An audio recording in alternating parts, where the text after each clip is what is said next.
Bab 71. Rumah Adipati Macan Putih. Perbatasan barat Kekaisaran Bintang Luo. Saat itu sudah larut malam sehingga Anda tidak bisa melihat bintang atau bulan lagi. Faktanya, saat itu sangat gelap sehingga, di hutan belantara, Anda bahkan tidak dapat melihat tangan Anda jika Anda mengangkatnya di depan wajah Anda. Waktu malam ini adalah bagian malam yang paling gelap, karena terjadi tepat sebelum matahari terbit di timur jauh, dan hari baru akan dimulai. Tapi pada saat itu, cahaya putih menembus langit, meninggalkan ekor bercahaya yang indah, sepertinya langit tiba-tiba terbelah dua. Cahaya putih ini tampak seperti meteor yang turun menuju bumi. Namun, tampaknya melambat saat jatuh. Tiba-tiba, ukurannya menjadi lebih besar, dan cahaya putih berubah menjadi platform besar yang berdiameter puluhan meter. Setelah itu, beberapa bentuk hitam perlahan turun ke bumi dari platform. Oh! Oh! Suara orang muntah terus bergema di udara malam. Setelah cahaya putih menghilang, selusin sosok yang muncul terhuyung-huyung, berjongkok di tanah, atau bersandar pada batang pohon. Selain itu, lebih dari separuh dari mereka sedang dalam proses muntah. Kalian semua punya beberapa keterampilan. Suara serak bergema. Seorang lelaki tua dengan pakaian berminyak maju ke depan, membawa labu besar di tangannya. Setelah itu, dia meneguk alkohol dalam jumlah besar. Pria ini adalah salah satu tetua paviliun Dewa Laut Suci di Akademi Shrek, dan juga komandan penjaga Shrek, Tetua Xuan. Semua sosok berwajah pucat yang sedang muntah-muntah jelas adalah murid-murid yang dibawanya. Bahkan orang-orang seperti Ma Xiaotao dan Dai Yueheng berada dalam kondisi yang menyedihkan, mereka kesulitan menekan cairan lambung mereka. Hichaito dan Susanshi berada dalam kondisi terburuk di antara mereka yang memiliki tingkat kultivasi lebih tinggi, mereka hampir tidak mampu menekan empedu mereka. Siapa yang menyuruh mereka memiliki tubuh terbesar di antara murid-murid halaman luar? Xiao Xiao, Huo Yuhao, dan Wang Dong muntah beberapa kali. Untungnya, Huo Yuhao dan Wang Dong mendapat perlindungan dari tulang lengan kiri cahaya emas yang terakhir, yang menopang dirinya dengan kekuatan Haodong yang terus-menerus beredar selama perjalanan mereka yang penuh gejolak. Dengan demikian, keadaan mereka sedikit lebih baik dibandingkan yang lain. Huo Yuhao, Wang Dong, dan yang lainnya di tim persiapan mengira teman sekolah mereka sangat kuat. Namun, dibandingkan dengan Elder Xuan, semua orang dari tim resmi bukanlah apa-apa. Penatua Xuan telah membawa 15 dari mereka ke sini sendirian, dia mempertahankan kecepatan luar biasa itu selama lebih dari 4 jam, melintasi jarak yang tampaknya lebih dari 1.500 mil. Terlebih lagi, jika kamu membandingkan penampilannya saat ini dengan sebelum dia mulai, kamu tidak akan menemukan perbedaan apapun. Ini mungkin ada hubungannya dengan alat jiwa tipe terbangnya, tetapi alasan utamanya adalah karena kekuatan jiwa Penatua Xuan yang tak terbatas. Tentu saja, alat jiwanya juga merupakan faktor penting, bahkan jika itu adalah Penatua Xuan, dia tidak akan bisa terbang sambil membawa lebih dari 10 orang begitu lama hanya dengan kekuatannya saja. Dari sini, dapat dilihat betapa pentingnya alat jiwa bagi benua Douluo. Dai kecil. Penatua Xuan dengan malas memanggil. Wajah Dai Yueheng berkedut, tapi dia masih melangkah maju dan dengan hormat berkata, Elder Xuan. Penatua Xuan berkata, saat saya turun ke tanah tadi, hal itu menimbulkan keributan besar. Tentara seharusnya sudah menemukan kita sekarang. Saat ini kami hanya berjarak sekitar 25 km dari pasukan barat Kekaisaran Bintang Luo. Mereka mungkin akan mengirim seseorang ke sini segera. Pergi dan uruslah selagi aku tidur siang. Tubuhmu akan menjadi lemah ketika kamu tua sepertiku. Untungnya, makanan hari ini cukup enak. Begitu dia selesai berbicara, sosoknya yang bergumam menghilang tanpa jejak. Seperti yang diharapkan, beberapa sosok turun dari langit tidak lama kemudian. Mereka menuju ke arah mereka. Dai Yueheng mengangkat tangannya ke arah langit, lalu meninju udara. Segera setelah itu, bola cahaya putih muncul sekitar 3 meter di atas kepalanya, lalu perlahan menyebar ke atas dan berubah menjadi lingkaran cahaya putih. Sosok yang turun dari langit segera mengunci posisinya, dan total 30 pria yang mengenakan armor kulit hitam ketat mendarat di tanah. Alat jiwa tipe terbang yang mereka kenakan juga berwarna hitam, meski sedikit berbeda dari yang diterima kelompok Shrek sebelumnya dari tentara. Kualitasnya sepertinya sebanding dengan yang diproduksi oleh Hichaito. Ketika mereka sampai di tanah, mereka dengan cepat mengepung kelompok Shrek. Pemimpin mereka, seorang lelaki tua dengan ekspresi dingin, lalu melangkah maju. "Siapa kamu dan mengapa kamu menggunakan alat jiwa tipe terbang untuk mendekati pasukan kita?" Setelah dia mengatakan ini, lelaki tua dan para prajurit itu melepaskan jiwa bela diri mereka. Area di sekitarnya langsung diterangi oleh pancaran cahaya cincin jiwa mereka yang mempesona. Yang mengejutkan adalah lelaki tua di depannya adalah seorang Soul Sage. Dia memiliki 3 cincin jiwa kuning, 2 ungu, dan 2 hitam. Meskipun itu bukan kombinasi terbaik, itu masih cukup luar biasa. Semua master jiwa yang dibawanya semuanya memiliki setidaknya 4 cincin jiwa juga. Selain itu, ada juga beberapa raja jiwa di antara mereka. Namun, yang termuda di antara mereka tampaknya berusia 30-an. Kepala harimau putih yang terukir pada armor kulit mereka memancarkan cahaya putih pucat di bawah pancaran cincin jiwa mereka. Kepalanya sangat besar, dan menutupi sebagian besar armor kulit. Itu tampak seperti aslinya dan sangat menakjubkan. 30 orang, semuanya setidaknya adalah leluhur jiwa, ini menunjukkan kekuatan yang luar biasa. Tidak mengherankan kalau mereka bisa tiba begitu cepat menggunakan alat jiwa tipe terbang. "Dutua, kamu tidak mengenaliku?" Dai Yueheng tersenyum sambil melangkah maju. Orang tua itu langsung terkejut. Dia menyorotkan cahaya cincin jiwanya ke wajah Dai Yueheng dan mengamatinya dengan cermat. Ketika dia memastikan siapa orang itu, dia sedikit terkejut. "Ah, itu tuan muda. Apa yang kamu lakukan di sini? Dan siapa orang-orang ini?" "Mereka juga murid Akademi Shrek," jawab Dai Yueheng sambil tersenyum tipis. "Saya mengirim surat kepada ayah sebelumnya." "Apakah dia ada di sini sekarang?" Orang tua di depan rumah Dai Yueheng adalah anggota istana Adipati Macan Putih yang dikenal sebagai Dule Isi. Dia menemani Duk Macan Putih melalui beberapa bidang berbeda, dan telah memperoleh prestasi luar biasa. Selain kekuatannya yang besar, dia juga memiliki gelar Viscount di Kekaisaran Bintang Luo.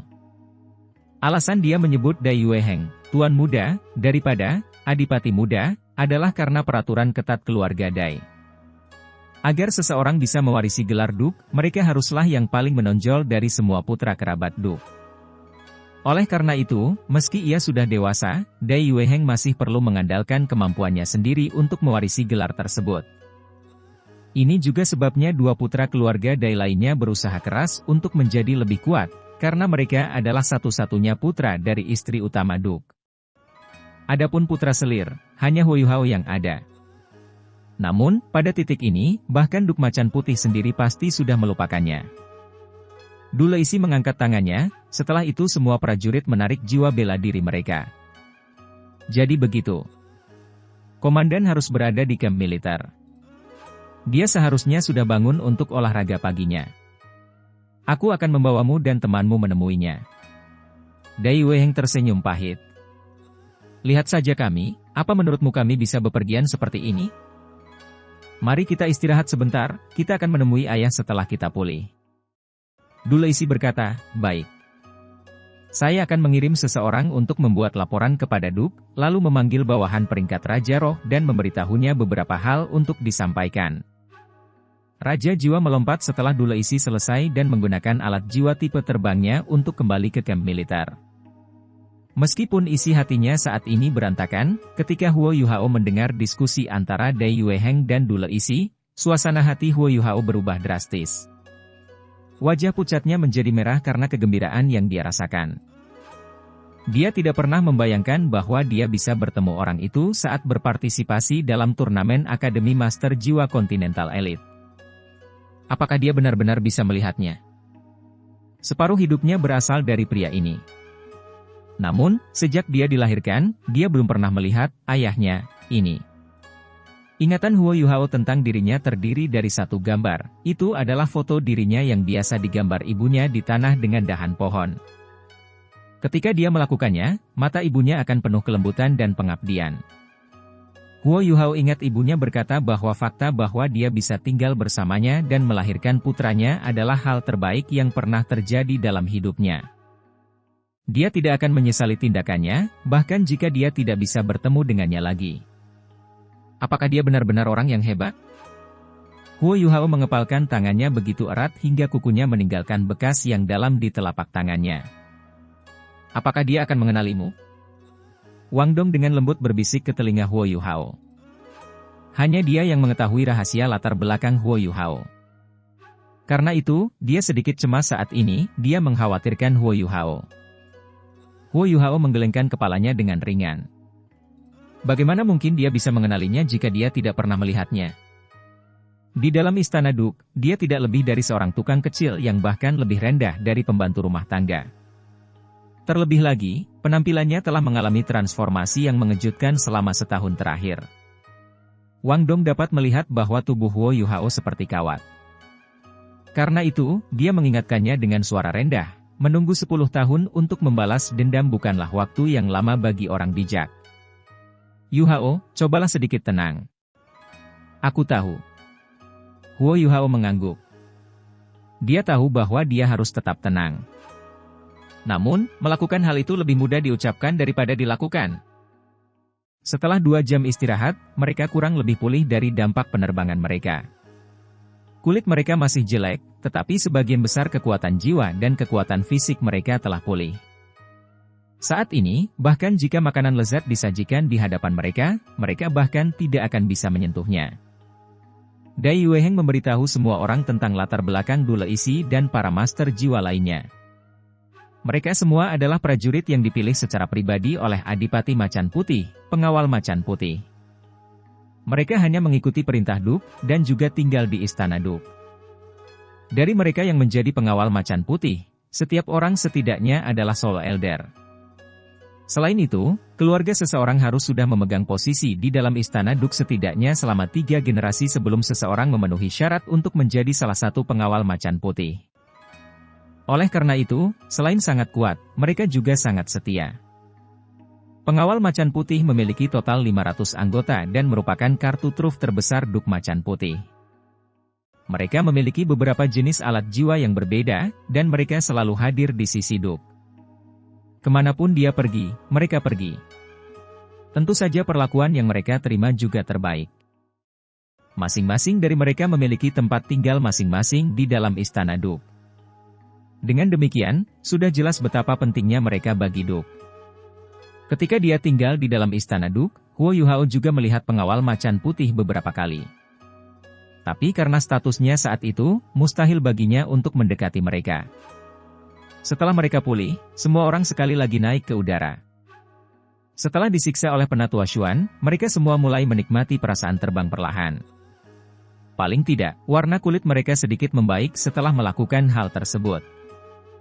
Jika seseorang menggunakan kecepatan Elder Xuan sebelumnya bersama dengan kekuatan dan alat jiwa tipe terbangnya sebagai referensi, mereka akan dapat menghitung bahwa Elder Xuan akan dapat melakukan perjalanan ke sudut manapun di seluruh benua Douluo dalam waktu seminggu. Huo Yuhao semakin penasaran dengan kekuatan sejati Elder Xuan. Yang terakhir ini seharusnya bukan sembarang judul Douluo, kemungkinan besar bahkan Dekan Yan Xiaoze tidak akan mampu bersaing dengan Penatua Xuan dalam berkultivasi sendirian. Saat itu, langit sudah mulai cerah, matahari telah terbit dari timur dan memandikan tubuh mereka dengan cahaya keemasan yang redup. Sebuah kamp militer besar perlahan muncul di depan mereka. Kamp ini didirikan tepat di sebelah pegunungan, sementara beberapa kamp lainnya terlihat di pegunungan Mingdou itu sendiri.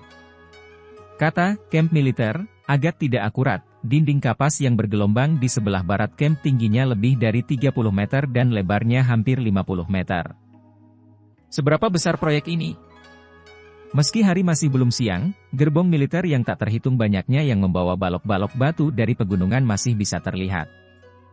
Pada saat itu, Dai Yueheng sedang terbang relatif dekat dengan Huo Yuhao. Hubungan mereka semakin dalam setelah pembicaraan mereka sebelumnya. Dia tersenyum dan bertanya, "Yuhao, apakah ini pertama kalinya kamu mengunjungi kamp tentara?" Huo Yuhao mengangguk. Tampaknya akrab dengan masalah tersebut, Dai Yueheng menjelaskan, wilayah selatan, timur, dan tenggara Kekaisaran Bintang Luo kita berbatasan dengan lautan. Kami berada di urutan kedua setelah Kekaisaran Matahari Bulan dalam hal ukuran. Tentara kita terdiri dari 2 subpasukan, Tentara Timur dan Tentara Utara. Dari jumlah tersebut, Tentara Timur adalah yang paling penting, karena harus menjaga terhadap Kekaisaran Matahari Bulan. Total kekuatan militernya berjumlah sekitar 500.000. Pegunungan Mingdou memiliki medan yang berbahaya dan selalu berubah, sehingga sangat sulit bagi pasukan untuk melewatinya. Terlebih lagi, setiap negara kini memiliki ahli jiwa khusus yang mengamati pegunungan setiap hari. Baik Kekaisaran Matahari Bulan maupun Kekaisaran kita menempatkan pasukan kita di bagian dataran rendah pegunungan yang menguntungkan bagi mereka, yang mana hanya ada 3 di seluruh pegunungan. Pegunungan itu sendiri menyebar ke arah selatan, dan menempati hampir 2/3 wilayah perbatasan. Sepertiga lainnya adalah hutan yang mengandung makhluk jiwa yang berukuran sekitar setengah dari hutan Great Star Dou. Hutan ini dikenal sebagai hutan besar Mingdou, dan merupakan area yang dihuni oleh berbagai macam makhluk jiwa. Bagi kami, hutan ini tidak berbahaya seperti hutan Great Star Dou, tapi bahkan lebih berbahaya daripada hutan bagi tentara. Hal ini disebabkan oleh fakta bahwa makhluk jiwa di sana bahkan lebih agresif daripada yang ada di hutan bintang besar Dou. Karena itulah, kami menempatkan pasukan kami di dataran rendah pegunungan Mingdou. Oh benar. Yuhao, aku belum menanyakan ini padamu, tapi dari mana asalmu? Huo Yuhao awalnya agak tenang ketika dia mendengar penjelasan Dai Yueheng, tapi ekspresinya berubah lagi ketika dia mendengar pertanyaan ini. Dia menundukkan kepalanya dan berkata, saya juga warga Kekaisaran Star Luo. Oh, bagian mana dari Kekaisaran Bintang Luo? Saya tidak berpikir bahwa kita akan menjadi sesama warga negara. Senyuman di wajah Dai Yueheng semakin lebar. Sebuah desa kecil dekat kota Star Luo, jawab Huo Yuhao, saya yakin Anda belum pernah mendengarnya. Dai Yueheng terkekeh. Bahkan lebih baik. Kami bukan hanya sesama warga negara, kami bahkan berasal dari daerah yang sama. Saya juga tumbuh di dekat kota Bintang Luo. Saat keduanya berbincang satu sama lain, mereka tiba di kamp tentara. Namun, pengawal macan putih yang memimpin tidak turun. Du Leisi, yang memimpin kelompok itu, mengangkat tangan kanannya dan melepaskan sesuatu yang mirip dengan suar yang melepaskan serangkaian cahaya warna-warni. Setelah itu mereka melanjutkan perjalanan tanpa hambatan. Namun, Huo Yuhao dapat mengetahui dengan ketajaman visualnya bahwa sejumlah besar benteng pertahanan segera bereaksi saat mereka mendekati barak. Suasana suram sepertinya menyelimuti seluruh kamp. Meski masih pagi, sejumlah besar tentara sudah memulai latihan mereka.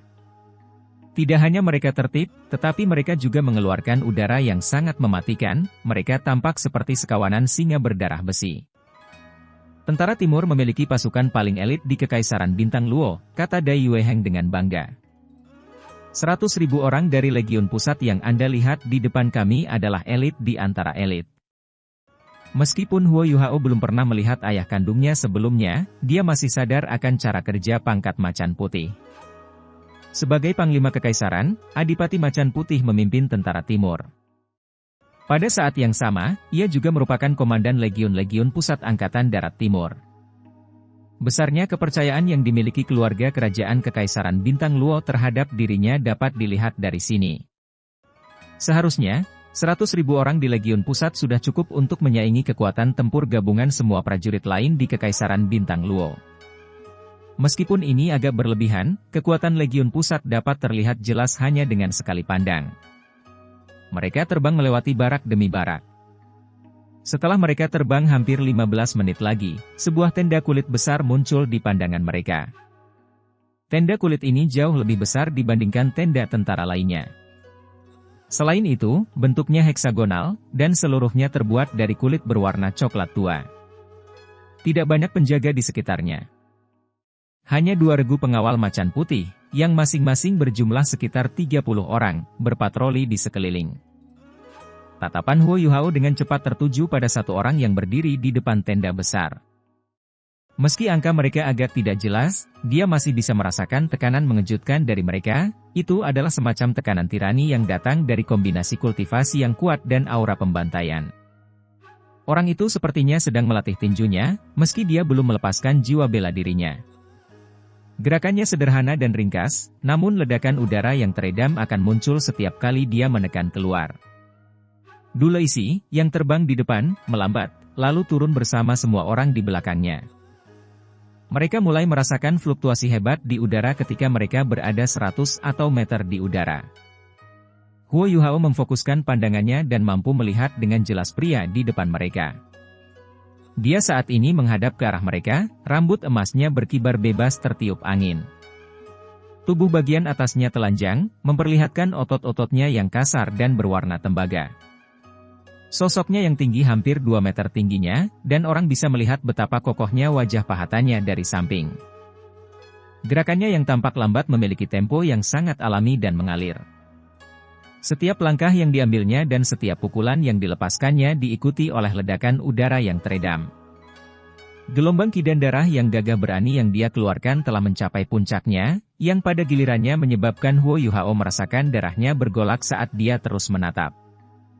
Pria itu perlahan menarik kembali tinjunya, lalu berdiri tegak seolah dia merasakan kedatangan mereka. Dia menghembuskan napas, menarik napas dalam-dalam, lalu mengeluarkan auman seperti singa. Angin kencang langsung meletus dalam jarak beberapa ratus meter di sekitar tenda kulit, itu benar-benar mirip dengan turunnya singa sungguhan. Aura keras yang datang darinya menyebabkan setiap murid Akademi Shrek merasakan bulu kuduk mereka berdiri. Tekanan yang dikeluarkan Ma Xiao Tao selama pertempuran sudah relatif mencengangkan, tapi dia masih jauh dari pria jangkung di depan mereka. Apakah itu dia? Huo Yuhao tertegun, dan segala macam perasaan campur aduk tiba-tiba muncul di hatinya. Dia tidak pernah menyangka akan bertemu ayahnya dalam situasi seperti ini. Apakah ini pria yang tidak akan pernah bisa dilupakan oleh ibunya? Pria yang tidak dia sesali, bahkan ketika dia terbaring di ranjang kematiannya? Saat semua orang mendarat perlahan, Dulaisi yang paling depan sudah melangkah maju. Dia membungkuk sedikit dan berkata, "Marshal, Tuan Muda dan orang-orang dari Akademi Shrek telah tiba." Semua orang dapat melihat penampilan penuhnya pada saat ini, dia tidak terlihat berumur lebih dari 30 hari, dan fitur wajahnya bagus. Mata birunya yang dalam masing-masing berisi pupil yang berkedip-kedip. Dia tampak agak kurus, namun seluruh tubuhnya mengeluarkan perasaan logam.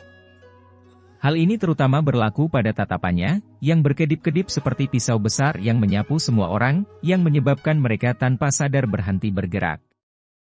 Namun, tatapannya dengan cepat berubah menjadi hangat. Tampan, tegap, tinggi, dan temperamen berdarah besi.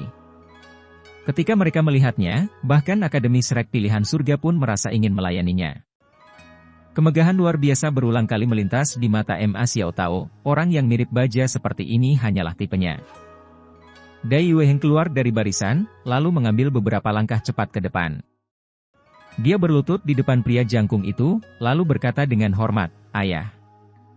Tidak diragukan lagi, pria jangkung di depan mereka pastinya adalah dewa perang berdarah besi saat ini yang berdiri di atas semua orang di Kekaisaran Bintang Luo, Dai Hao. Dia juga ayah Dai Yueheng dan Dai Huabin, serta ayah Huo Yuhao. Saat Dai Yueheng mengucapkan kata, "Ayah," Huo Yuhao merasakan semua darah di tubuhnya mengalir ke kepalanya. Matanya langsung memerah, dan dia hampir tidak mampu mengendalikan luapan emosi yang dia rasakan. Itu dia, itu dia. Ini adalah orang yang disakiti oleh ibuku, namun tidak bisa dilupakan. Dia adalah ayah yang belum pernah kulihat sebelumnya. Itu benar-benar dia. Wajah ibunya yang tersenyum langsung memenuhi setiap sudut lautan spiritual Huo Yuhao, dan dia hampir mulai menangis. Wang Dong diam-diam melangkah ke samping, menghalangi pandangan Huo Yuhao. Pada saat yang sama, dia mengulurkan tangan kanannya, berencana untuk menyadarkannya dengan meraih lengan bajunya. Namun, dia tidak berpikir bahwa tangannya akan mengambil area khusus Huo Yuhao. Tubuh Wang Dong menegang, dan dia segera melepaskannya seolah-olah dia tersengat listrik. Wajah cantiknya langsung berubah menjadi merah padam, tapi untungnya semua orang telah terpikat oleh Adipati Macan Putih. Namun anehnya, genggamannya sangat efektif. Huo Yuhao hanya merasakan tubuh bagian bawahnya menegang, dan matanya yang awalnya berkaca-kaca menghilang. Perasaan campur aduk di matanya kemudian berubah menjadi keheranan. Meskipun Wang Dong tidak menggunakan banyak tenaga, perasaan diserang menyebabkan dia terbangun dengan gemetar. "Apa yang kamu lakukan?" Huo Yuhao berbisik heran. Wang Dong bertindak seolah-olah tidak terjadi apa-apa. "Membangunkanmu sedikit. Kalau begitu, apakah kamu ingin aku meraih bagian tubuhmu itu saat aku membangunkanmu lain kali? Matikan." Terlepas dari apa yang telah terjadi, hati Huo Yuhao telah sedikit stabil setelah gangguan ini. Selain itu, dia dan Wang Dong berdiri di belakang, sehingga tindakan mereka sulit diperhatikan. Pada saat itu, Dai Weiheng berdiri dan membisikkan beberapa kata kepada Adipati Macan Putih Dai Hao, yang kemudian mengambil beberapa langkah besar dan tersenyum. "Salam untuk Guru Wang Yan dan berbagai siswa berbakat dari Akademi Serek. Salam untuk Tuan Adipati." Wang Yan memimpin murid-murid halaman dalam dan murid-murid halaman luar di belakang mereka untuk membungkuk kepada Adipati Macan Putih. Duk bukan hanya marshal, dia juga berdiri di puncak kaum bangsawan di seluruh benua. Tentu saja, sopan santun mereka tidak bisa diabaikan. Duk Harimau Putih berjabat tangan dengan Wang Yan, lalu berkata, "Semuanya, silakan masuk. Biarkan marsekal ini bertindak sebagai tuan rumah sekarang." Wang Yan tersenyum, lalu menjawab dengan cara yang tidak merendahkan atau sombong, "Tuan Duk tidak perlu bersikap sopan. Kami datang kali ini untuk menjalankan misi kami. Cukuplah jika Lord Duk memberi kami beberapa petunjuk untuk membantu kami. Kami tahu bahwa Anda memiliki banyak masalah yang harus dihadapi setiap hari, jadi kami tidak akan terlalu mengganggu Anda." Duk Macan Putih tidak berusaha untuk tetap tinggal, dia hanya mengangguk sedikit. "Karena itu masalahnya, Penatua Du, Anda bertanggung jawab untuk mengurus tamu-tamu terhormat ini. Jika ada di antara kalian yang ingin bergabung dengan tentara setelah lulus, Legiun Pusat Angkatan Darat Barat Kerajaan Bintang Luo milikku akan selalu membuka gerbangnya untuk kalian. Anda mungkin tidak dibayar dengan baik di sini. Namun, ini adalah pilihan terbaik bagi pria yang ingin mencapai sesuatu dalam hidup." Ma Xiaotao tiba-tiba angkat bicara, "Tuan Duk, apakah Anda meremehkan kami para wanita?" Duk Macan Putih sedikit terkejut. Dia tidak bisa tidak mengungkapkan sedikit keheranan di wajahnya ketika melihat Ma Xiaotao. Dari sudut pandangnya, wanita muda dan cantik di depannya memiliki aura liar. Terlebih lagi, dia jelas tidak lemah. "Bukannya aku meremehkanmu, tapi karena banyak ketidaknyamanan yang dialami perempuan di barak. Namun, budidaya Anda adalah secangkir teh yang lain. Jika Anda bersedia mengikuti marshal ini setelah lulus, saya akan merasa terhormat menerima Anda." Ma Xiaotao memperlihatkan senyuman cemerlang, lalu tetap diam, dia tampak sangat senang. Wang Yan agak tidak berdaya. Meskipun dia adalah pemimpin grup dalam namanya, dia masih kalah dengan Ma Xiaotao dalam hal budidaya. Tentu saja, dia tidak bisa membatasi siswa cerdas seperti dia. Dia meminta maaf dan berkata, "Tuan Duk, kami tidak akan mengganggumu lagi." "Baik-baik saja maka. Saya harap saya memiliki kesempatan untuk bertemu dengan Anda semua lagi." Setelah dia mengatakan ini, Duk Macan Putih berbalik ke arah tenda kulit dan memasukinya. Huo Yuhao merasa seperti seorang kelas berat telah diangkat dari bahunya ketika dia melihat Adipati Macan Putih menghilang ke dalam tenda kulit.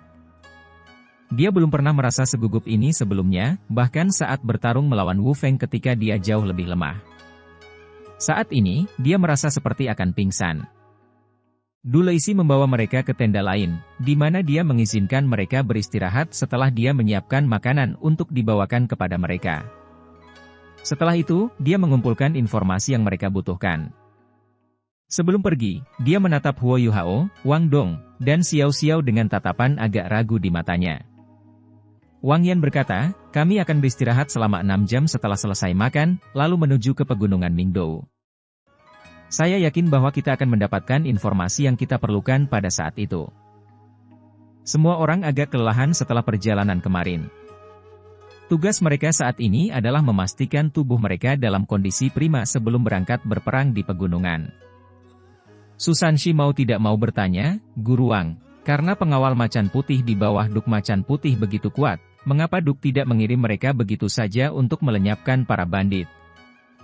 Ya, jawab Dai Wei-heng untuk Wang Yan, namun, jika dia mengirim terlalu banyak orang, mereka akan mengetahuinya dan melarikan diri. Sebaliknya, jika ia mengirimkan terlalu sedikit orang, hal itu tidak akan banyak gunanya. Para bandit dari tangan kematian cukup kuat dan sangat licik. Mereka bahkan mungkin memiliki beberapa mata-mata yang ditanam di dalam tentara. Ayah telah mengirim beberapa orang di masa lalu untuk melenyapkan mereka, namun mereka semua kembali tanpa hasil dan kerugian yang besar. Daerah di mana para bandit bermarkas adalah bagian perbatasan yang sangat sensitif, sehingga Legiun Pusat hanya bisa bertahan diam-diam untuk mencegah perang yang tidak diperlukan. Sebagai siswa Akademi Shrek, kami berbeda, kami tidak dibatasi oleh negara manapun. Karena itu, kita harus memastikan untuk memusnahkan mereka secara menyeluruh kali ini. Setelah mereka selesai makan, semua orang segera mulai bermeditasi dan memulihkan diri. Ini sudah merupakan tugas yang akrab bagi para murid halaman dalam, sementara Bei, Susanshi, Hichaito, dan Jiang Nanan relatif lebih tua, sehingga mereka mampu menyelesaikan semuanya dengan lebih cepat. Namun, Huo Yuhaostrio baru berusia 12 tahun. Tugas ini sebenarnya terlalu dini bagi mereka. Dari sudut pandang lain, mereka hanyalah anak-anak. Namun, masalah ini telah diputuskan oleh Penatua Xuan, dan tidak ada seorang pun yang dapat mengubahnya. Wang Yan dengan jelas memahami bahwa Penatua Xuan tidak melakukan ini untuk memungkinkan tim persiapan berpartisipasi langsung dalam pembantaian tersebut. Sebaliknya, dia ingin mereka merasakan sendiri seperti apa misi itu, dan mempercepat pertumbuhan kematangan mental mereka. Tidak peduli seberapa bagus tes akademi dan pelatihan pertarungan langsung, itu masih tidak bisa dibandingkan dengan peningkatan yang diperoleh dari pertarungan sesungguhnya dalam situasi seperti ini. Kenyataannya, kombatan utama dalam misi ini adalah 7 orang dari halaman dalam. Penatua Xuan tidak memasuki barak mereka, karena dia tidak mau menyibukkan diri dengan pejabat pemerintah. Dengan kekuatan dan statusnya, dia sendiri yang bisa mewakili Akademi Shrek. Namun, orang tua seperti dia tidak akan pernah kehilangan jejak murid-muridnya. Terlebih lagi, dia yakin bahwa dia dapat membawa anak-anak muda ini melewati pertempuran jika diperlukan. Setelah 6 jam meditasi, kelelahan setiap orang telah hilang. Tengah hari telah berlalu, dan setelah mereka menyantap makan siang yang ditinggalkan pasukan Dule Isi untuk mereka, Dule Isi sendiri yang membawakan informasi yang telah dikumpulkan oleh Legiun Pusat untuk mereka. Menurut informasi yang dia kumpulkan, tangan kematian terutama melakukan aktivitasnya di dalam dan sekitar wilayah tengah pegunungan Mingdou. Ketika mereka sudah menentukan target, mereka akan bergegas menuruni gunung dan menjarahnya secepat mungkin. Seluruh kelompok bandit berjumlah sekitar 300 orang, semuanya adalah pemuda di puncak kehidupan mereka. Dari mereka, sekitar 1/10 dari seluruh kelompok mereka adalah penguasa jiwa. Tanpa diduga, tidak ada yang tahu siapa pemimpin dari pemimpin mereka, satu-satunya hal yang mereka tahu adalah bahwa dia setidaknya adalah seorang raja jiwa. Tidak ada yang tahu persis seberapa kuat dia. Alasan mengapa hanya ada sedikit informasi tentang mereka adalah karena tangan kematian tidak pernah meninggalkan seorang pun yang selamat. Metode mereka sangat brutal. Informasi terbaru berasal dari sekitar setengah bulan yang lalu, mereka melarikan diri ke pegunungan Mingdou setelah menjarah sekelompok pedagang. Laporan ini juga mencakup arah umum kemana mereka melarikan diri. Tentara hanya mempunyai informasi sebanyak ini karena ada kemungkinan pertengkaran jika mereka memasuki wilayah Kekaisaran Matahari Bulan. Karena itu, Angkatan Darat Barat tidak bisa membantu mereka sama sekali, sampai-sampai mereka bahkan tidak bisa membawa peralatan jiwa tipe terbang yang telah mereka pinjamkan ke pegunungan. Namun, waktu adalah yang terpenting, mereka masih harus berpartisipasi dalam turnamen duel jiwa Akademi Lanjutan Kontinental. Oleh karena itu, mereka segera berangkat setelah mendapatkan peta. Pertama-tama mereka terbang ke pintu masuk pegunungan di bawah bimbingan pengawal macan putih, lalu turun dan menyerahkan kembali alat jiwa tipe terbang mereka. Setelah itu, mereka segera memasuki pegunungan Mingdou dan mulai memanfaatkan peta yang disediakan oleh tentara untuk menavigasi pegunungan. Pertahankan formasimu. Dai Wei-heng, Chen Zifeng, dan saya akan tetap di depan.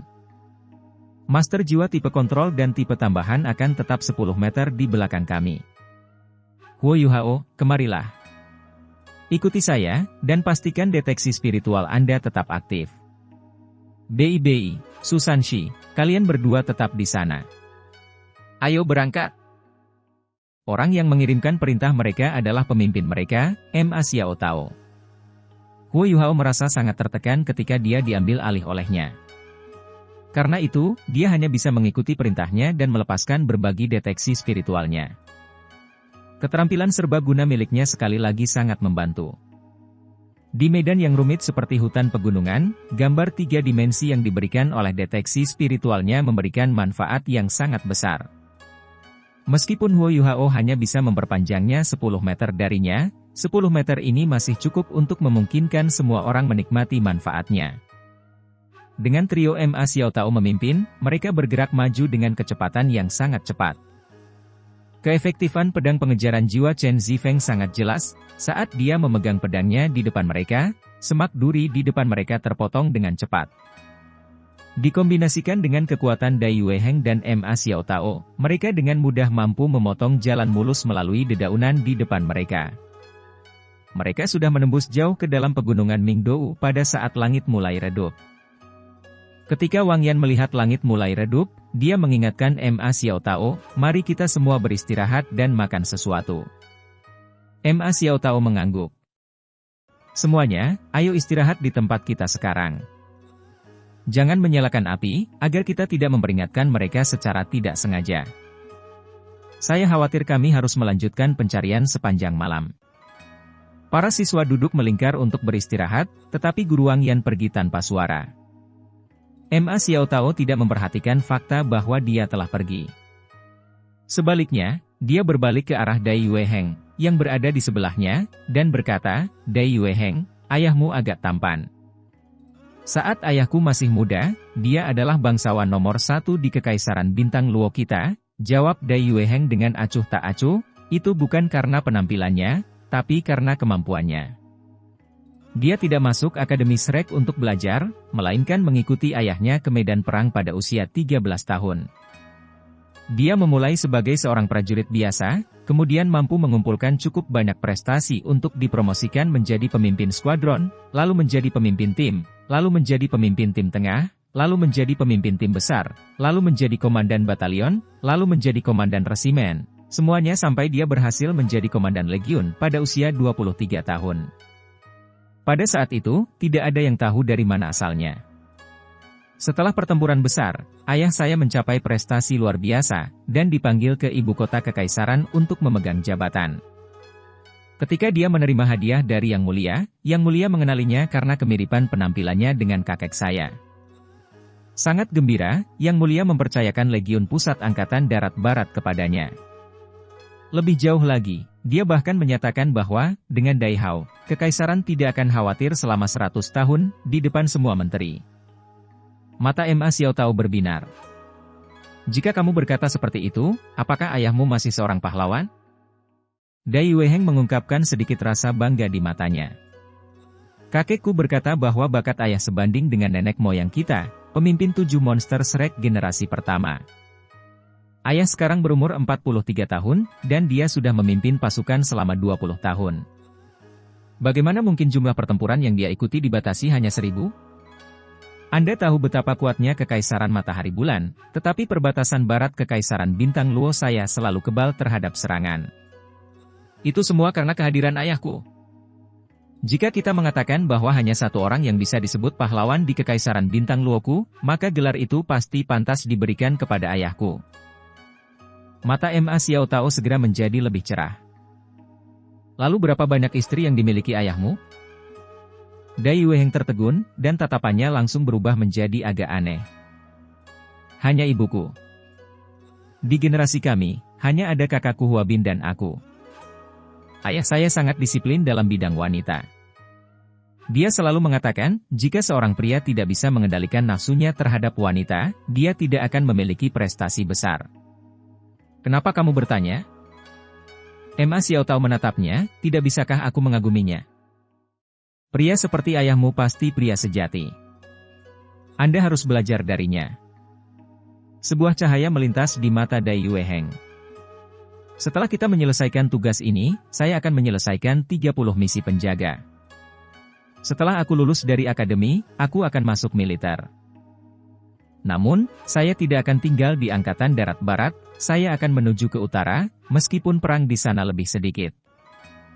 Saya ingin mengikuti jalan yang sama seperti ayah saya ingin mengukir jalan saya sendiri, hanya mengandalkan diri saya sendiri. Bab 72. Tangan Kematian, Utusan Dewa Kematian. Namun Ma Xiaotao dan Dai Yueheng tidak menyadari bahwa Huo Yuhao telah mengubur tinjunya ke dalam tanah di bawahnya. Hanya satu istri? Dia sangat disiplin dalam hal wanita? Kalau begitu, ibuku dihitung sebagai apa? Kebencian yang telah dia tekan begitu lama semakin kuat ketika dia mendengar Dai Yueheng. Mungkin dia adalah pahlawan nasional, tapi dia jelas bukan suami atau ayah yang berkualitas. Jika dia turun tangan, ibu pasti sudah. Langit sudah meredup pada titik ini, sehingga sulit untuk melihat tangan sendiri di depannya di bawah naungan hutan. Saat itu, Wang Yan kembali. Semuanya, kemarilah sebentar. Wang Yan melambai kepada semua orang ke arahnya.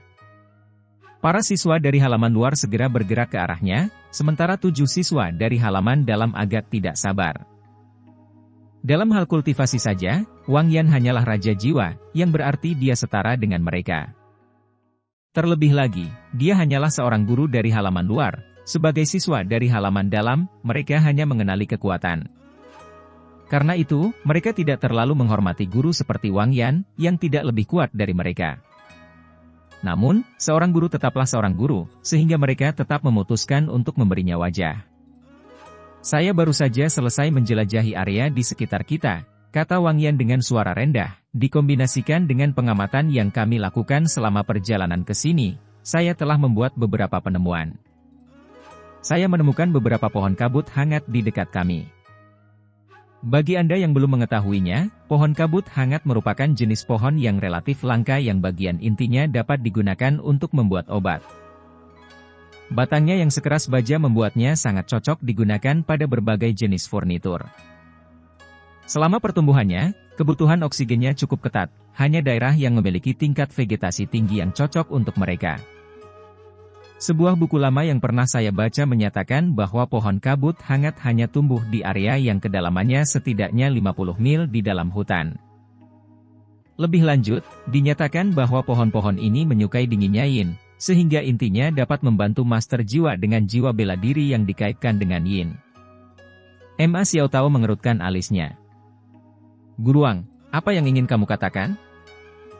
Wang Yan menjawab, yang saya maksud adalah kemunculan pohon kabut hangat ini menandakan bahwa kita telah memasuki wilayah inti pegunungan Mingdou. Setidaknya, kita sudah mencapai perbatasannya. Terlebih lagi, berdasarkan informasi yang kami berikan, pemimpin tangan kematian mungkin adalah seorang penguasa jiwa jahat. Aku baru saja menemukannya. Dia kemudian mengambil batang pohon dari alat jiwa tipe penyimpanannya. Batang pohon itu tampaknya terbelah dua oleh sesuatu, dan ada lubang silinder di dalamnya. Wang Yan berkata, ini adalah pohon kabut hangat. Intinya biasanya berwarna biru tua, tetapi seperti yang Anda lihat, inti tersebut hilang. Dengan kata lain, itu telah dihapus oleh seseorang.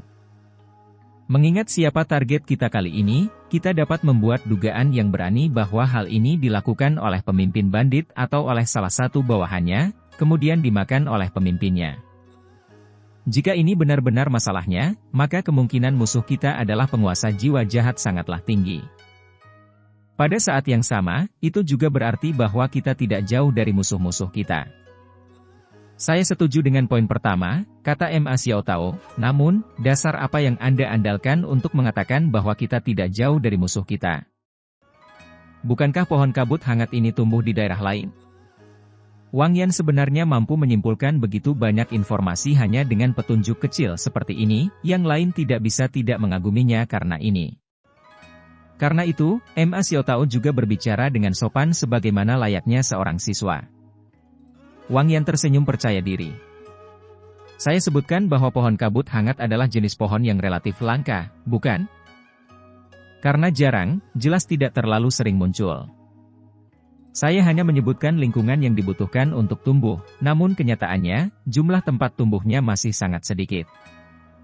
Jumlah pohon kabut hangat di sini relatif sedikit, dan yang saya temukan adalah pohon terbesar. Bagi para master jiwa dengan jiwa bela diri yang dikaitkan dengan yin, intinya tidak hanya membantu mereka, tetapi juga dapat meningkatkan ketahanan organ dalam mereka terhadap dinginnya atribut yin mereka sendiri. Hal seperti ini sangat sulit didapat. Jika itu kamu, apakah kamu akan menyerah pada hal seperti ini? Jadi, secara praktis saya dapat menjamin bahwa mereka tidak jauh dari sini, mengingat fakta bahwa mereka telah menemukan dan mengekstrak inti. Kami cukup beruntung, kami dapat menemukan target kami tanpa pergi terlalu jauh. Jika tidak, mengingat betapa luasnya pegunungan ini, kami harus melakukan pengintaian dari udara besok. Jika kami melakukan itu, kami pasti akan menarik perhatian mereka, dan dengan demikian kami harus bertahan melawan mereka. Semua orang yang hadir mau tidak mau mendapatkan rasa hormat yang baru terhadap Wang Yan pada saat mereka selesai mendengarkannya. Dari 14 siswa yang hadir, dia hanya mengajar Huo Yuhao, Wang Dong, dan Xiao Xiao. Namun, mereka bertiga hanya mengetahui bahwa dia sangat berpengetahuan dan terpelajar di bidang jiwa bela diri. Mereka tidak pernah berpikir bahwa pengalamannya dengan alam liar akan sama banyaknya. Guru Wang, apa yang harus kita lakukan sekarang? Emma Xiaotao bertanya tanpa sadar, haruskah kita menunggu kesempatan untuk muncul? Wang Yan menggelengkan kepalanya. Tidak, kita harus mengambil inisiatif. Saat orang beraktivitas di dalam hutan, mereka selalu meninggalkan beberapa jejak. Meskipun hari sudah gelap dan saya tidak dapat menemukan jejak ini sendiri, kami memiliki deteksi spiritual Yu Hao. Dengan demikian, tidak akan terlalu sulit bagi kita untuk menemukannya. Yu Hao, ikuti aku, dengarkan perintahku dan pantau ke depan. Oke. Huo Yu Hao dengan cepat berjalan ke arah Wang Yan. Dia juga ingin belajar bagaimana menemukan musuh tak dikenal di dalam hutan. Wang Yan memimpin mereka sekitar 300 meter lebih dalam ke dalam hutan, lalu berhenti di depan pohon kabut hangat. Dari semua pohon kabut hangat yang saya temukan sebelumnya, jejak di dekat sini adalah yang terbaru. Dengan kata lain, itu dihancurkan terakhir kali. Yu Hao, gunakan deteksi spiritualmu untuk mencari 30 meter di sekitar kita. Dipahami. Sekarang setelah budidaya Huo Yu Hao meningkat, dia dapat berbagi deteksi spiritualnya dengan total 10 orang. Namun, dia hanya membaginya dengan Wang Yan demi meningkatkan keakuratan penyelidikannya. Gambaran 3 dimensi dari sekeliling mereka segera muncul di benak mereka. Huo Yu Hao memanipulasi kekuatan spiritualnya dan menghentikan deteksi spiritualnya yang secara instan merangkum 30 meter di sekitarnya. Sebaliknya, dia perlahan-lahan memanjangkannya keluar 1 meter pada satu waktu. Melakukannya dengan cara ini akan membuat informasi tersebut tidak langsung membanjiri pikiran Wang Yan. Sebaliknya akan muncul secara progresif, yang lebih bermanfaat untuk analisis dan kepanduan. Wang Yan mengacungkan jempol pada Huo Yu Hao. Dari sekian banyak siswa yang dia ajar di masa lalu, yang paling dia sukai adalah orang yang ada di depannya.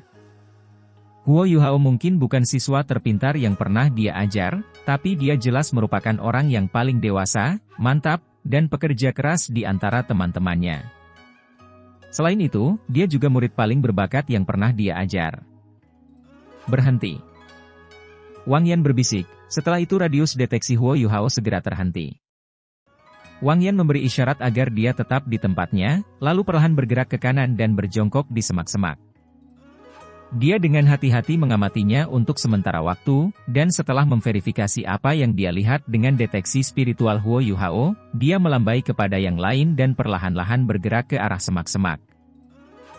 Huo Yu Hao buru-buru mengikuti di belakang Wang Yan, memastikan deteksi spiritualnya tetap aktif. Yang lain mengikuti di belakangnya. Ma Xiaotao dan Dai Yueheng mengapit master jiwa tipe kontrol dan tipe tambahan di tengah, sementara 11-11 dan Jiang Nanan tipe agility menghilang ke dalam malam, tampaknya mengamati sekeliling mereka. Semua orang maju dengan tertib, dan meskipun mereka tidak cepat, kecepatan Wang Yan sangat stabil. Pada saat yang sama, Huo Yu Hao berbagi deteksi spiritualnya dengan Ma Xiaotao, Dai Yueheng, dan Wang Dong. Mereka mulai semakin menghormati Wang Yan sambil terus mengamati sekeliling mereka dengan cermat. Wang Yan dapat menemukan beberapa petunjuk halus dengan bantuan Huo Yuhao, seperti beberapa cabang patah, beberapa jejak kaki dangkal di tanah, potongan kain di pohon, dan beberapa noda darah tertinggal di semak duri di sekitar mereka. Mereka perlahan-lahan meninggalkan hutan sambil melanjutkan petunjuk ini, dan maju dengan kecepatan lambat yang sama selama 1 jam. Berhenti. Wang Yan tiba-tiba mengangkat tangannya dan berkata. Para siswa yang mengikutinya segera berjongkok dan mencondongkan tubuh ke arahnya. Pencarian kita seharusnya tidak salah, bisik Wang Yan. Ada banyak sekali jejak kaki yang berantakan di area di depan kita. Terbukti banyak orang yang sering lewat sini. Musuh kita seharusnya tidak berada jauh sekarang. Semuanya, sesuaikan kondisi Anda. Bersiap untuk bertempur. Pepohonan di depan mereka menjadi sangat jarang, dan bahkan Ma Xiao Tao dan Dai Yue Heng dapat dengan jelas melihat jejak yang dia bicarakan dengan deteksi spiritual Huo Yuhao. Wang Yan jelas telah menemukan lokasi yang benar. Guru Wang, luar biasa. Ma Xiao Tao memujinya dengan suara rendah. Siswa lain jelas lebih menghormatinya sekarang. Wang Yan tersenyum pahit. Bakat saya dalam berkultivasi sangat buruk, oleh karena itu saya memfokuskan sebagian besar energi saya pada hal-hal lain seperti ini, tidak banyak. Setelah turnamen ini selesai, kemungkinan besar saya akan menjadi guru di halaman dalam. Jika Anda tertarik, saya bisa mengajari Anda semua keterampilan ini. Nah, Yuhao, seberapa jauh jangkauan deteksi spiritualmu? Huo Yuhao berhenti sejenak. Kalau saya arahkan lurus, seharusnya bisa mencapai sekitar 200 meter. Namun, saya tidak dapat menggunakannya dalam waktu lama, karena terkurasnya kekuatan spiritual dan kekuatan jiwa saya sangat besar. Wang Yan mengangguk. Tidak apa-apa. Pindai area tersebut dari jam 11 hingga jam 3 dan lihat apakah Anda dapat menemukan sesuatu. Oke. Mata Huo Yuhao terfokus, menyebabkan emas di pupil matanya semakin dalam. Dia segera mengalihkan deteksi spiritualnya dari mode omnidirection biasa ke mode searah, lalu mengirimkannya ke depan ke arah yang diperintahkan Wang Yan kepadanya. Kepalanya sedikit bergoyang saat dia mengamati sektor melingkar sesuai instruksi Wang Yan. Saya samar-samar bisa merasakan lereng bukit 500 meter ke kiri. Langkah kaki ini sepertinya juga mengarah ke dasar bukit itu. Huo Yuhao dengan cepat memberikan jawaban saat dia menarik kembali deteksi spiritualnya. Deteksi seperti ini telah menguras tenaganya cukup banyak. Wang Yan mengangguk. Karena itu masalahnya, musuh kita seharusnya berada di bawah bukit itu. Kalau tidak salah, gua tempat mereka bersembunyi juga ada. Saat kami bergerak nanti, kami harus memastikan siapa mereka terlebih dahulu. Setelah kami yakin bahwa mereka adalah anggota tangan kematian, saya rasa saya tidak perlu memberitahu kalian apa yang harus dilakukan. Tim persiapan akan bersamaku, dan mereka akan bertugas membantu kalian. Xiao Tao, kami akan mengandalkanmu untuk menyerang mereka. Tidak masalah, serahkan pada kami.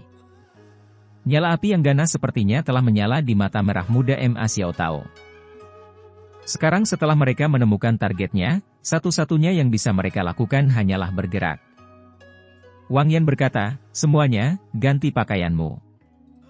Penjaga Shrek, bersiaplah untuk pindah. Ketika semua orang mulai bergerak, Huo Yuhao merasakan sensasi kegembiraan yang tak terlukiskan memenuhi tubuhnya. Ketika Wang Yan mengucapkan kata, Shrek Guardians, dia jelas merasakan darahnya mulai mendidih. Dia bahkan belum berusia 13 tahun, namun dia akan bertarung demi Akademi Shrek. Semua orang memakai cincin penjaga yang hanya milik mereka, tapi semakin kecil alat jiwa, semakin sulit untuk mengendalikannya. Huo Yuhao bahkan tidak bisa mengetahui kelas cincin penjaganya, tapi dia meletakkannya di jari telunjuk tangan kirinya di bawah instruksi Ma Xiao Tao. Dia sudah mengikatkan cincin itu pada dirinya sendiri saat istirahat tadi malam. Saat dia memakainya, cincin itu langsung menyusut hingga pas di jarinya. Dia menuangkan kekuatan jiwanya ke dalam ring, dan lapisan cahaya hijau yang menyihir segera melintas di permukaan hijau gioknya. Dia lalu mengeluarkan isinya satu persatu. Hal pertama yang dia keluarkan adalah satu set baju besi yang menutupi seluruh tubuhnya dari sampai ujung kaki. Satu-satunya hal yang terungkap hanyalah mata, hidung, dan mulutnya. Set baju besi ini sangat fleksibel, dan terbuat dari bahan yang tidak diketahui, yang membuatnya terasa seperti sepotong kulit yang sangat tipis. Teksturnya menyerupai kulit, namun sangat tahan lama. Setelah mengujinya sebentar, Huo Yuhao menemukan bahwa dia hanya mampu mengirimkan kekuatan jiwa keluar, dia tidak bisa menyerap apapun dari luar saat dia memakainya. Kemampuan pertahanan dari rangkaian baju besi ini dapat dilihat tanpa keraguan, lapisan tipis sisik tipis bahkan terlihat di atas permukaan armor. Karena perbedaan antara laki-laki dan perempuan, setiap orang secara alami berubah dalam dua bidang yang berbeda sesuai dengan jenis kelaminnya. Huo Yuhao telah merencanakan untuk menyeret Wang Dong untuk berganti pakaian, tetapi Wang Dong langsung melesat ke dalam hutan dan dengan cepat berubah sebelum dia bisa. Selain baju besi, setiap orang juga diberikan satu set jubah prajurit berwarna hijau tua dan topeng hijau tua, serta jubah hijau tua. 3 suar khusus penjaga juga diikatkan di pinggang mereka. Ketika semua orang berkumpul kembali, mereka merasakan suasana misteri ketika mereka saling memandang. Jubah mereka menutupi kepala dan tubuh mereka, dan sangat ketat, sepertinya mereka terbuat dari bahan yang sama dengan armor mereka. Mereka sangat kurus, namun tampaknya memiliki kepekaan dan kekuatan pertahanan yang luar biasa. Bersiaplah untuk bergerak, Wang Yan berbisik, Xiao Tao, kamu akan memimpin pertarungan. Saya akan bertanggung jawab memimpin tim persiapan. Baiklah. Ma Xiao Tao segera menjawab. Ma Xiao Tao sedikit membungkukkan tubuhnya, lalu melompat ke udara terlebih dahulu. Dai Yueheng dan Chen Zifeng segera mengapitnya di kedua sisi, sementara 4 murid halaman dalam lainnya dengan cepat pindah juga. Mereka mempertahankan formasi yang rapi saat mereka berangkat dengan tenang. Wang Yan melambaikan tangannya beberapa detik setelah mereka pergi dan memimpin tim persiapan juga. Bei Bei mengambil peran utama dalam tim persiapan, sementara Su Sanxi tetap berada di belakang. Bagaimanapun, peran mereka hanyalah membantu senior mereka dari halaman dalam, menjaga diri mereka sendiri adalah yang paling penting. Di bawah perintah Wang Yan, Hichaito dan Jiang Nanan mengapit kelompok mereka di samping. Wang Yan sendiri, sebaliknya, berada tepat di belakang trio Huo Yuhao, dia menekankan untuk melindungi 3 orang dengan tingkat budidaya terendah di kelompoknya. Ma Xiao Tao dan yang lainnya sangat cepat, deteksi spiritual Huo Yuhao tidak mampu mengimbanginya. Untungnya, dia masih bisa menggunakannya pada teman-temannya di tim persiapan dan pada guru Wang Yan. Mereka dengan cepat sampai di lereng bukit yang dilihat Huo Yuhao sebelumnya. Tidak ada jejak heptet Ma Xiao Tao, tapi area itu benar-benar sunyi. Ayo turun juga, bisik Wang Yan, Bei, bersiaplah untuk bertempur. Oke. Bei tidak berani lalai. Dia segera melepaskan Blue Lightning Tyrant Dragon miliknya, lalu turun dari lereng bukit terlebih dahulu. Mereka dengan cepat melihat sebuah gua yang ditutupi tanaman merambat dalam jumlah besar dan lebat. Tidak diragukan lagi, ini adalah sarang tempat para bandit menempatkan diri mereka. Sudah ada 5 atau 6 bandit yang jatuh di dekat pintu masuk gua. Tidak diragukan lagi, status mereka sebagai anggota tangan kematian telah dikonfirmasi, karena Ma Xiao Tao dan yang lainnya sudah mulai bergerak. Pada saat itu, ledakan teredam terdengar dari dalam gua. Segera setelah itu, teriakan berisik mulai terdengar dari dalam gua. Setelah itu, mereka dapat mendengar beberapa suara teredam dan merasakan fluktuasi kekuatan jiwa yang kuat. Bei menoleh ke arah Wang Yan, yang berkata dengan suara serius, masuklah. Yuhao, lepaskan deteksi spiritualmu di sekitar kami. Semuanya, kalian harus berhati-hati. Huo Yuhao segera melepaskan deteksi spiritualnya dengan kemampuan terbaiknya, yang menyebabkan gambaran 3 dimensi di benak setiap orang segera melebar. Pintu masuk ke gua itu tidak besar, tapi bagian dalamnya sangat luas. Selain mayat di pintu masuk, mereka hanya melihat mayat lain setelah mereka maju sejauh 50 meter. Bau darah yang pekat menyerang indera mereka saat mereka maju. Bei, Su Sanxi, dan Hichaito masih baik-baik saja, tetapi 4 lainnya memiliki ekspresi agak pucat. Jiang Nanan tiba-tiba memekik, dan tubuhnya bergetar hebat. Huo Yuhao, yang awalnya melepaskan deteksi spiritualnya dalam satu bidang yang sejajar dengan tanah, segera meningkatkan jangkauannya saat dia melihat ke atas mengikuti tatapannya. Adegan yang menunggu mereka sepertinya tidak penting, tapi semua ekspresi mereka langsung berubah. Tak disangka, ada 10 lembar kulit manusia yang tergantung di dinding. Bahkan ada mayat bayi yang tertusuk di stalagmit. Sebelumnya, Jiang Nanan mengangkat kepalanya ketika dia merasakan tetesan darah keluar dari mayat di atas mereka. Bajingan! Bei yang biasanya terpelajar dengan marah meraung. Inilah dosa yang dilakukan oleh kelompok bandit tangan kematian. Pada saat itu, semua orang yang hadir merasakan mata mereka memerah. Para bandit ini bahkan tidak melepaskan bayi kecil. Mereka lebih buruk dari binatang buas. Saat mereka terus maju, jumlah mayat mulai bertambah secara bertahap, sementara suara pertempuran mulai semakin intens. Para bandit di dalam gua telah mati dengan berbagai cara yang aneh, tetapi tidak ada yang memberi mereka sedikit pun simpati. Pasalnya, kedua dinding gua seluruhnya dilapisi lembaran kulit manusia yang tergantung di sana. Sejak mereka memasuki gua hingga sekarang, mereka telah melihat lebih dari 100, beberapa di antaranya bahkan telah dikeringkan oleh angin. Bangunlah dirimu sendiri.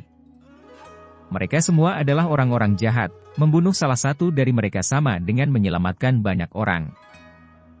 Wang Yan berteriak, menyebabkan hati Huo Yuhao, Wang Dong, Xiao Xiao, dan Jiang Nanan, yang berada dalam kondisi sangat gugup, bergetar. Medan di depan mereka tiba-tiba melebar, dan mereka akhirnya melihat situasi sebenarnya dari pertempuran yang sedang terjadi. Kedipan terus-menerus dari cincin jiwa membuat mata semua orang terpesona. Phoenix jahat milik Ma Xiao Tao paling mencolok, dan tidak ada musuhnya yang luput dari aktivasi apinya yang mengamuk. Lingkungannya dipenuhi mayat bandit. Gong Yang Mo berdiri di tengah-tengah kelompok, dan sinar cahaya warna-warni terus-menerus keluar dari tubuhnya dan mendarat di teman-temannya. Yang lain dengan longgar mengelilinginya dan menahannya di tengah-tengah mereka. Yao Haosuan telah berubah menjadi tubuh besarnya, dan terus-menerus memukul dadanya dengan tinjunya. Dia melindungi punggung Gong Yang Mo, sementara Ling Luochen mengambil sisi lainnya. Mereka bertiga tidak berpartisipasi secara langsung dalam pertarungan, tapi jika ada yang berasumsi bahwa mereka mudah untuk dihadapi, mereka salah. Para bandit yang masih memiliki kemampuan bertarung semuanya memiliki mata merah. Sebagian besar dari mereka adalah master jiwa, dan beberapa dari mereka bahkan memiliki budidaya yang relatif kuat, bahkan ada 3 raja jiwa. Namun, mereka masih dipaksa mundur selangkah demi selangkah oleh murid halaman dalam Akademi Serek. Gelombang bandit terus melonjak dari kedalaman gua untuk berpartisipasi dalam pertempuran, tetapi Ma Xiao Tao, Dai Yueheng, Chen Zifeng, dan 11-11 semuanya berhasil mencakup area yang sangat luas. Kemampuan tambahan Gong Yang Mo yang kuat mengungkapkan kemampuan mereka yang sebenarnya pada saat itu. Tidak perlu menyebutkan keduanya yang sudah menjadi kaisar jiwa, tetapi Chen Zifeng dan 11-11 yang berperingkat raja jiwa tidak kalah dengan kaisar jiwa dengan bantuannya. Roar, Dai Yueheng mencabik-cabik raja jiwa musuh, menyebabkan darahnya terciprat kemana-mana. Segera setelah itu, dia mengirimkan hujan meteor macan putih yang mempesona dalam upaya untuk meledakkan musuh yang mencoba melancarkan serangan diam-diam terhadap trio Gong Yang Mo. Pertarungan Ma Xiao Tao bahkan lebih spektakuler. Tidak ada yang tahu apa yang telah dia lakukan, tapi sayap poenisnya yang berapi-api kini memiliki panjang lebih dari 3 meter. Sayapnya adalah senjata paling menakutkan yang dia miliki, mereka akan melukai atau membunuh siapapun yang mereka sentuh. Ada raja jiwa di depannya, namun dia bahkan tidak berani mendekatinya. Dia hanya bisa menunjukkan keberanian palsu dari jauh. Menurut informasi yang diberikan kepada mereka, pemimpin kelompok bandit itu adalah raja jiwa. Terbukti, dia adalah salah satu dari 3 orang di depan mereka. Ketika dia melihat situasinya tampaknya sudah beres, Wang Yan melambaikan tangannya. Semuanya, minggir. Jangan biarkan satu pun pergi. Kita tidak bisa meninggalkan masalah apapun di masa depan untuk diri kita sendiri. Lawan di depan mereka tidak terlalu kuat. Anggota terkuat dari rombongan mereka telah diblokir oleh murid-murid halaman dalam, sementara beberapa sisanya hanyalah Soul Grandmaster dan Soul Elders. Beberapa bandit bahkan bukan penguasa jiwa, mereka hanyalah manusia biasa. Bei berteriak dan bergegas maju. Yang lain mengikuti di belakang, dan Wang Dong melepaskan radian butterfly goddess-nya yang mempesona. Kenyataannya, dia masih agak gugup. Saat dia bergerak, dia meluncurkan cahaya Dewi Kupu-Kupu ke arah area yang memiliki jumlah bandit yang relatif besar. Beberapa lusin bola emas terang dilepaskan, yang kemudian diperkuat oleh tulang jiwa cahaya emas miliknya. Ini hanya keterampilan jiwa 1000 tahun, tetapi sama sekali tidak ada satupun dari bandit ini yang memiliki keterampilan jiwa 1000 tahun sendiri. Selain itu, keterampilan Wang Dong ditingkatkan oleh deteksi spiritual Huo Yuhao dan tulang lengan kiri cahaya emas miliknya. Para bandit dengan panik melepaskan keterampilan jiwa mereka sendiri dalam upaya untuk mempertahankan diri dari serangan Wang Dong, tetapi mereka masih berada dalam kekacauan total dan mengeluarkan pekikan mengerikan saat mereka diserang. Begitu dia berhasil dengan serangan pertamanya, kepanikan yang dirasakan Wang Dong berkurang drastis. Bahkan jika dia tidak berani menyerang siapapun di dekatnya, bukankah serangan jarak jauh akan berhasil? Xiao Xiao telah melepaskan Trelive Soultrus Cauldron miliknya, dan 3 kuali besar membentuk-bentuk saat melindungi ketiganya. Xiao Xiao jelas-jelas mengambil sikap bertahan. Bagi gadis kecil seperti dia, membunuh seseorang sangatlah sulit. Huo Yuhao tidak bisa menahan kegembiraannya dengan sensasi berburu ketika dia melihat Wang Dong berhasil. Dari 2 cincin jiwa berwarna putih di bawahnya, yang pertama langsung menyala saat dia melihat ke arah bandit 1 cincin dengan mata emas pucatnya. Seperti dia, cincin jiwa pertama bandit yang kesepian itu hanya berwarna putih.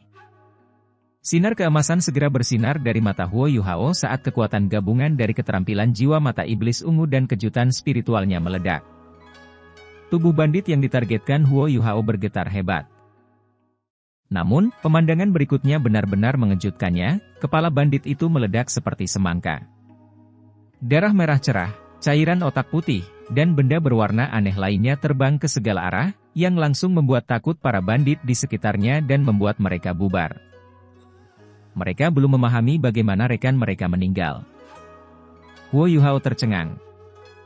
Dia tidak mengira kejutan spiritualnya begitu kuat. Saat dia melihat mayat tanpa kepala itu jatuh ke tanah, dia langsung muntah. Orang itu masih hidup beberapa saat yang lalu. Dia bukan satu-satunya yang muntah, Xiao Xiao di dekatnya juga muntah. Dia telah menahannya sejak mereka pertama kali memasuki gua, tapi setelah adegan terakhir ini, dia tidak tahan lagi. Pada saat itu, sebuah suara tajam bergema dari dalam gua, siapa yang berani menentang utusan Dewa Kematian?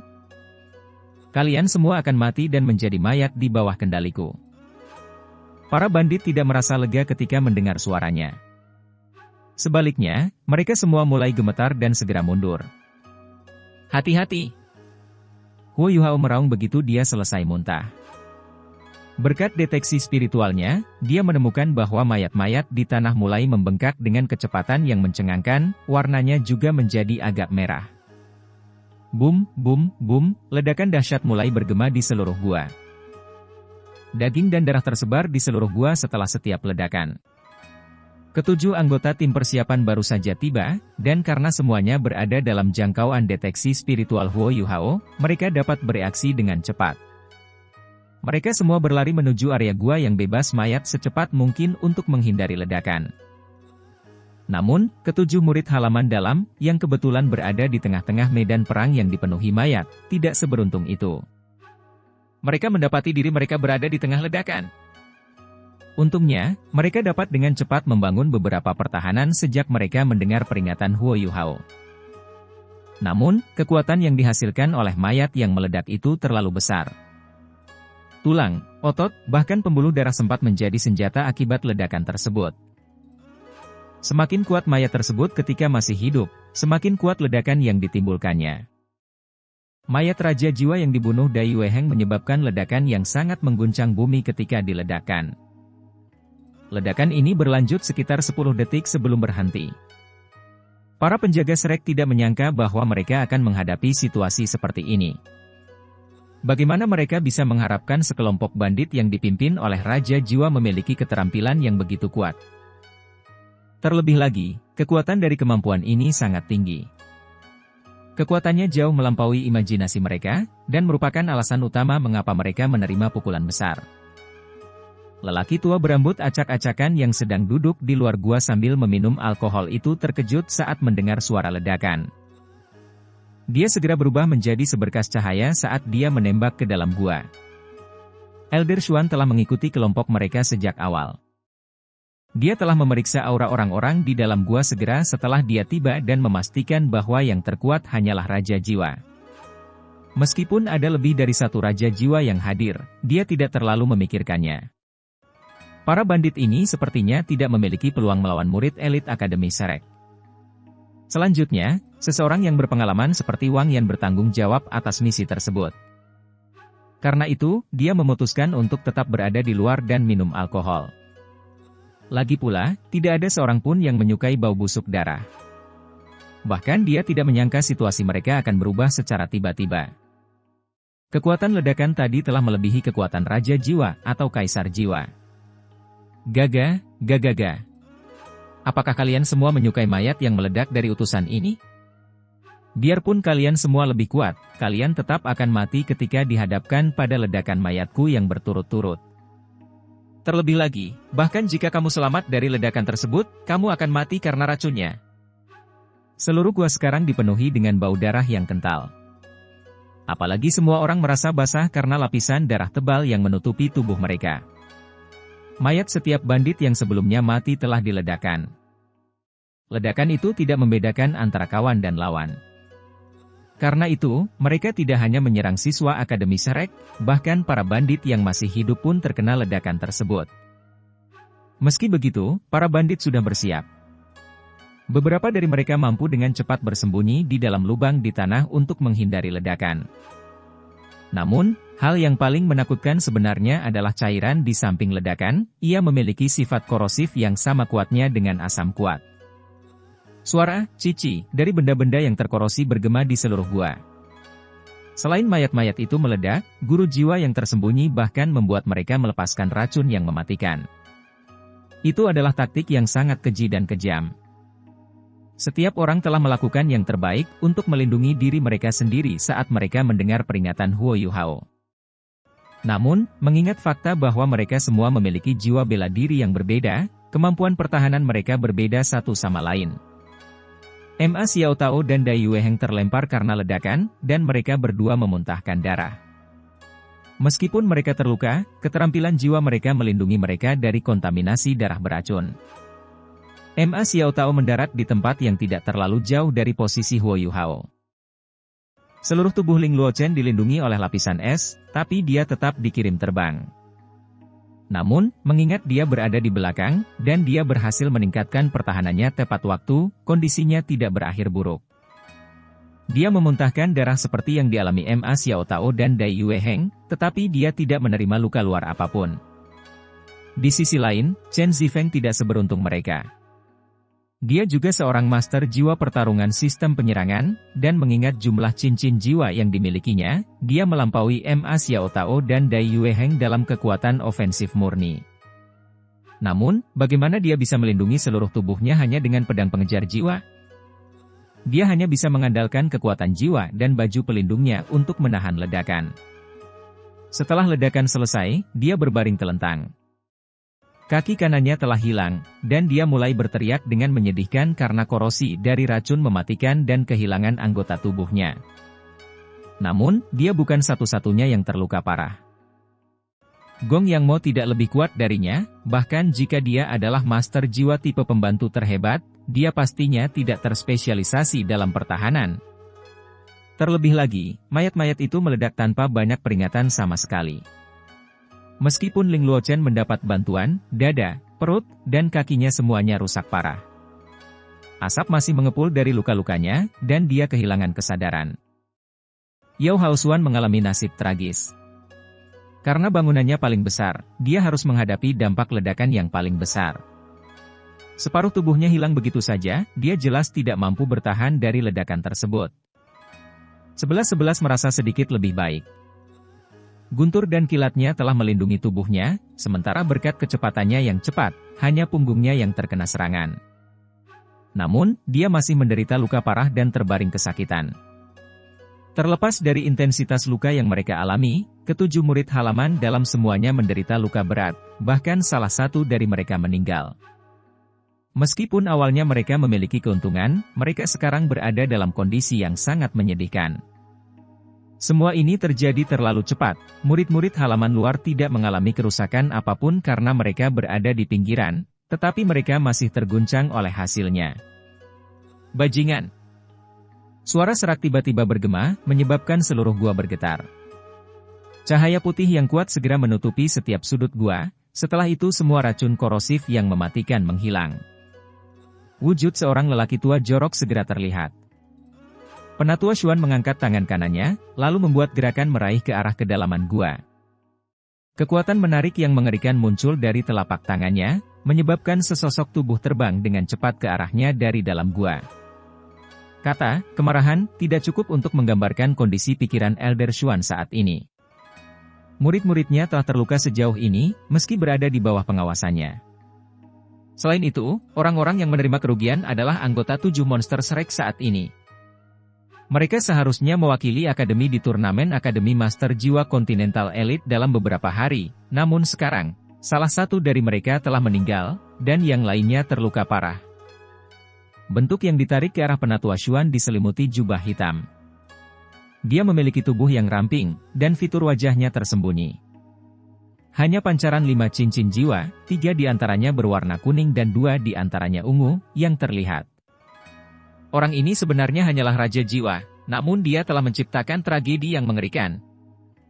Dia menjerit ketakutan segera setelah dia ditarik oleh Penatua Xuan. Dia mencoba yang terbaik untuk berjuang bebas, tetapi bagaimana dia bisa berjuang melawan seseorang yang sekuat Penatua Xuan? Dia hanya bisa menonton tanpa daya saat dia ditarik semakin dekat ke Penatua Xuan. Pada saat itu, sisa separuh tubuh Yao Hao Xuan tiba-tiba mulai membengkak. Penatua Xuan, hati-hati! Huo Yuhao berseru dengan khawatir. Persepsi Penatua Xuan tidak lemah, dan murid-muridnya jauh lebih penting daripada guru jiwa jahat ini. Akademi telah menderita kerugian yang sangat besar, bagaimana dia bisa membiarkan lebih banyak orang terluka? Dia mengangkat kedua tangannya, dan bola cahaya putih segera menyelimuti mayat Yao Hao Xuan. Pada saat yang sama, dia menjentikan jarinya, yang menyebabkan Raja Jiwa merasa seolah-olah dia dipukul oleh palu besar. Namun, sesuatu yang aneh terjadi. Kelima cincin jiwanya bersinar secara bersamaan dan dia berubah menjadi gumpalan asap. Namun, dia tidak lari. Sebaliknya, dia menerkam ke arah Huo Yuhao. Kecepatannya sangat cepat sehingga Huo Yuhao tidak bisa bereaksi bahkan dengan deteksi spiritualnya yang aktif. Setelah itu dia merasakan dunia berputar, lalu mendengar teriakan marah Elder Xuan. Tidak ada apapun di bawah kakinya, mereka langsung tenggelam ke dalam tanah. Sebuah ledakan dahsyat bergema di seluruh gua. Tubuh Yao Hao Xuan meledak, dan bahkan tulang belulangnya pun menguap. Ledakan itu dapat diatasi oleh Penatua Xuan, tetapi karena itulah dia datang terlambat untuk menyelamatkan Huo Yuhao, tangannya hanya meraih lempengan batu yang baru dibuat. Huo Yuhao dan guru jiwa jahat telah menghilang tanpa jejak. Bajingan! Elder Xuan dengan marah melolong. Dia sekarang sangat marah. Dia segera meninju tanah, langsung menghancurkan lempengan batu yang baru dibuat itu. Namun, dia tidak berani menggunakan terlalu banyak kekuatan jiwa karena takut dia akan menyakiti Huo Yuhao, yang mungkin berada di bawahnya. Ketika hal ini terjadi, serangkaian ledakan bergema dari koridor di bawah mereka, menyebabkan koridor tersebut runtuh. Orang yang licik selalu punya beberapa jalan keluar dari suatu kesulitan. Orang itu, tanpa diragukan lagi, adalah pemimpin kelompok bandit yang dikenal sebagai Tangan Kematian.